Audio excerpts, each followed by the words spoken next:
Hatid ng provincial government ng Maguindanao del Sur ang food packs sa mga residente ng Mama Sapano at Sharif Agwap. Ang PPP Story sa report.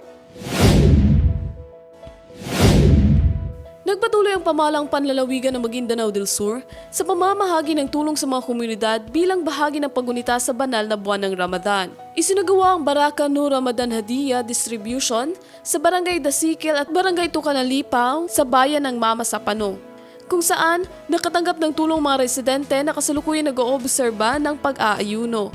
Samantala, nagsagawa rin ng Hadiya Food Pack Distribution ang pamahalang panlalawigan sa Barangay Malingaw sa Sharif Agwak.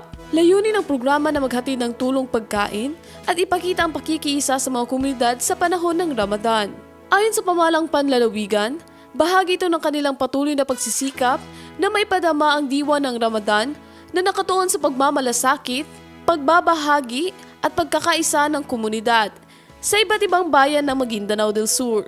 Sa pamamagitan ng mga ganitong inisyatiba, inaasahan na mas mapatatag ang ugnayan ng pamahalaan at mga mamamayan habang sama-sabang ginugunita ang makabuluhang panahon ng Ramadan. Criza Chavez, iMinds, Philippines.